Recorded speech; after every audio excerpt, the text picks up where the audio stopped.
What causes, say, heroin addiction? This is a really stupid question, right?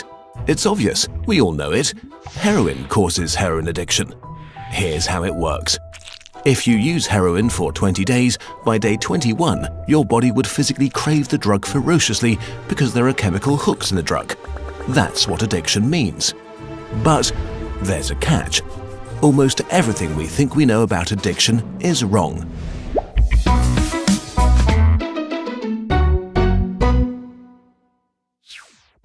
If you, for example, break your hip, you'll be taken to a hospital and you'll be given loads of diamorphine for weeks or even months.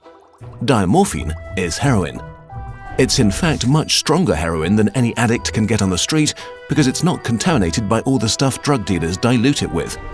There are people near you being given loads of deluxe heroin in hospitals right now, so at least some of them should become addicts. But this has been closely studied. It doesn't happen. Your grandmother wasn't turned into a junkie by her hip replacement. Why is that?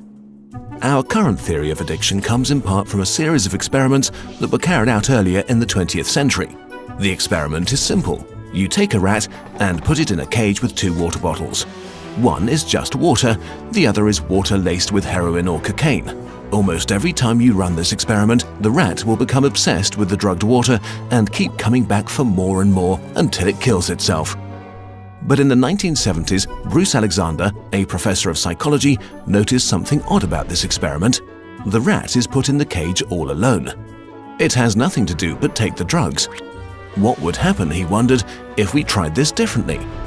So he built Rat Park, which is basically heaven for rats.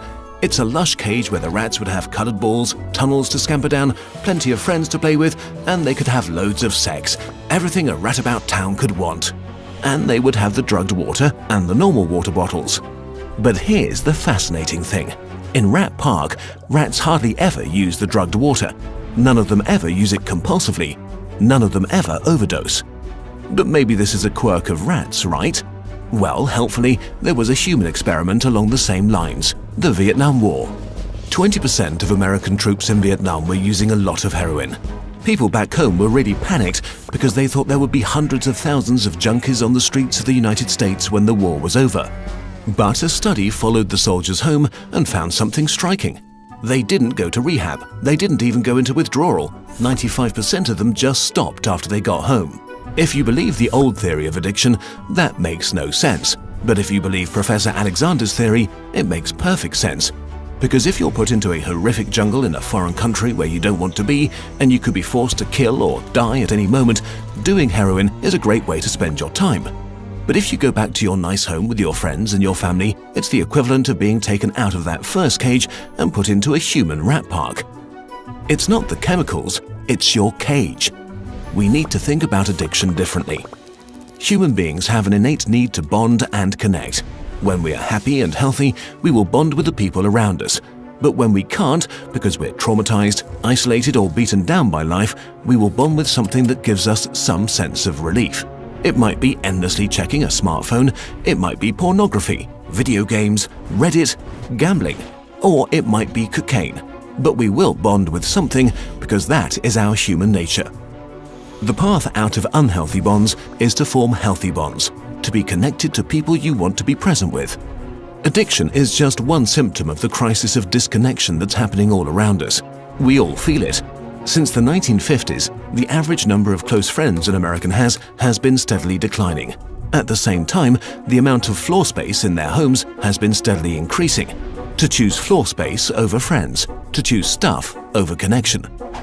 The war on drugs we've been fighting for almost a century now has made everything worse. Instead of helping people heal and getting their life together, we have cast them out from society. We have made it harder for them to get jobs and become stable. We take benefits and support away from them if we catch them with drugs. We throw them in prison cells, which are literally cages. We put people who are not well in a situation that makes them feel worse and hate them for not recovering. For too long, we've talked only about individual recovery from addiction. But we need now to talk about social recovery, because something has gone wrong with us as a group. We have to build a society that looks a lot more like Rat Park and a lot less like those isolated cages. We are going to have to change the unnatural way we live and rediscover each other. The opposite of addiction is not sobriety.